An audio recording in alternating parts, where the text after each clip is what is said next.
রব্বুল আলামিন বলেন, খবরদার বিশ্বাসীরা, আল্লাহ ছাড়া যারা অন্যান্য উপাস্যদেরকে ডাকে, দেবতাদেরকে ডাকে, তাদেরকে তোমরা গালি দিও না। ওই সমস্ত দেবতাদেরকে যদি তোমরা গালি দাও তাহলে তারা আল্লাহকে গালি দিবে, ঠিক কিনা বলেন? আমরা দেবতাদের গালি দিলে ওরা আল্লাহকে গালি দিবে। রব্বুল আলামিন বলেন, খবরদার দেবতাদেরকে গালি দিও না, তাহলে ওরা তোমার রব আল্লাহরে গালি দেবে। প্রতিটি জাতির জন্য তাদের কাজকে আমি আল্লাহ সুশোভিত করে রেখেছি, তারা সবাই একদিন আমার কাছেই ফিরে আসবে। এরপর আমি রব্বুল আলামিন তাদের আমলনামা তাদেরকে জানিয়ে দেব। সুবহানাল্লাহ পড়ে। প্রিয় ভাইয়েরা, আল্লাহ তাআলা বলেছেন খবরদার গালি দিও না। আদেশটা কার? আওয়াজ করে বলেন তো। হিন্দুদের দেবতা দেবদেবীদেরকে গালি দেওয়া যাবে না। আওয়াজ করে বলুন প্রিয় ভাইয়েরা, এই আদেশটা কার?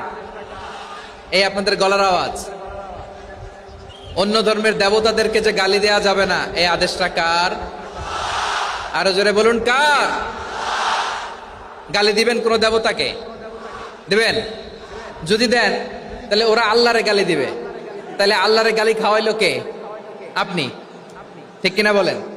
আমি আল্লাহকে গালি খাওয়ানোর কারণ হলাম, কারণ আমি যদি গালি না দিতাম ওরা আমার রবকে গালি দিত না। আওয়াজ করে বলেন ঠিক কিনা?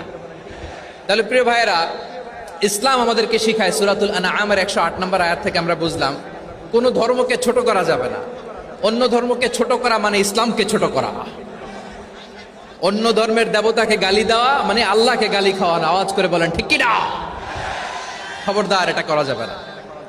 আর অন্য ধর্মের দেবতাকে যদি আপনি গালি দেন, ওরা ইসলাম থেকে দূরে সরে যাবে। যাও ইসলামের প্রতি আকৃষ্ট হয়েছিল আর কোনোদিন ইসলামের ধারে কাছে আসবে না। আওয়াজ করে বলেন ঠিক কিনা? এজন্য কখনো কোনোদিন অন্য ধর্মের দেবতাদেরকে গালি দেয়া যাবে না।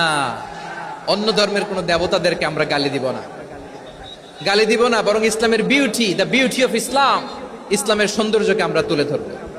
আমরা যদি বিশ্বনবী সাল্লাল্লাহু আলাইহি ওয়াসাল্লামের জীবনের দিকে তাকাই, তাহলে আমি দেখব বিষ্ণু ইসলাম মক্কাতে কিংবা মদিনাতে অন্য ধর্মের লোকদের সাথে খুব পিসফুলি লাইফ লিড করেছেন। হোক মুশরিক, হোক খ্রিস্টান, হোক ইহুদি, বিশ্বনবী সবার সাথে মিলেমিশে ছিলেন। আলহামদুলিল্লাহ বলেন। ইসলাম হচ্ছে পিসফুল রিলিজিয়ান। অন্য ধর্মের প্রতি সহনশীলতার সবক ইসলাম আমাদেরকে দেয়। কিন্তু প্রতিটি মুসলিমের এটা মনে রাখতে হবে, আল্লাহর কাছে পছন্দনীয় গ্রহণযোগ্য ধর্ম, জীবনাদর্শ একটি, সেটা হচ্ছে ইসলাম। আওয়াজ করে বলেন সেটা কি? লালমনিরহাটের ভাইয়েরা আওয়াজ করে বলুন, আল্লাহর কাছে মনোনীত ধর্ম একটি, সেটা কি? এজন্য